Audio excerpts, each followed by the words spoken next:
Friends, आज ये मेरी बायोलॉजी की तीसरी क्लास है जिसमें हम बात करेंगे सेल थ्योरी के बारे में। बताएंगे कि सेल थ्योरी क्या है, किसने दी है और इसके जो प्रमुख बिंदु हैं वो क्या हैं। तो चलिए बात करते हैं कि जो कोशिका सिद्धांत हैं वो J.M. स्लाइडेन और थियोडोर स्वान ने दिया है, जिसमें इन्होंने कुछ प्रमुख बिंदुओं के बारे में बात की है। इन्होंने इस सिद्धांत के कुछ प्रमुख बिंदु बताए हैं, जिसमें इन्होंने बताया है कि जो कोशिका होती है वो जीवन की मूलभूत इकाई है। जैसे कि इससे पहली वाली क्लास में भी मैंने आपको बताया कि मूलभूत इकाई इसलिए कि जो हमारे पूरा शरीर है, हमारी जो पूरी संरचना है वो इन्हीं कोशिका से मिलकर बनी है और जितनी भी हमारे जीवन की क्रियाएं हो रही हैं वो भी इन्हीं कोशिकाओं के अंदर संपन्न होती हैं। तो इस प्रकार इन्होंने इस सिद्धांत का जो पहला बिंदु बताया वो यह है कि जो कोशिका है वो जीवन की मूलभूत इकाई होती है। दूसरा बिंदु है कि जो प्रत्येक जीव है उसका शरीर एक या अनेक कोशिकाओं से मिलकर बना होता है। प्रत्येक जो जीव है पहले वो एक ही कोशिका से अपना जीवन प्रारंभ करता है। उसके पश्चात यदि उसमें कोशिका विभाजन होता है तो वह जीव बहुकोशिकीय हो जाता है, और अगर नहीं होता तो उसके जीवन की सभी क्रियाएं एक ही कोशिका में संपन्न होती हैं और वह जीव एक कोशिकीय कहलाता है।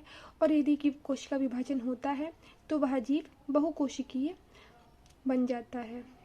तो इनका दूसरा बिंदु यही है कि जो प्रत्येक जीव है उसका शरीर एक या अनेक कोशिकाओं से मिलकर बना होता है।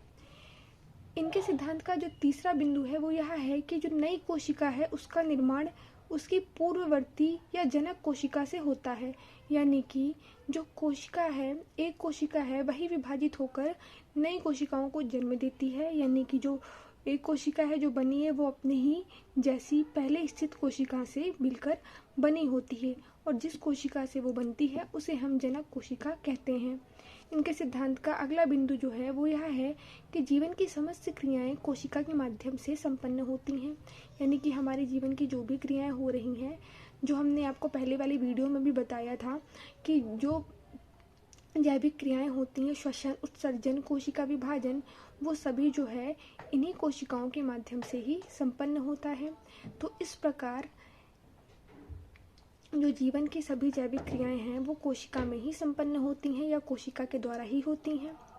इस प्रकार कुछ प्रमुख बिंदु हैं इनके जो मैंने इस वीडियो में डिस्कस करे। जो हमारा अगला टॉपिक होगा वो यूकैरियोटिक और प्रोकैरियोटिक सेल के ऊपर होगा। इससे पहले भी मैं 2 वीडियोस बायोलॉजी की अपलोड कर चुकी हूँ। अगर आप चाहते हैं कि मैं ऐसे ही टॉपिक वाइज वीडियोस आप तक पहुँचाती रहूँ तो आप मेरे चैनल को सब्सक्राइब कीजिए, मेरी वीडियोस को ज़्यादा से ज़्यादा लाइक कीजिए और शेयर कीजिए। Thanks for watching this video.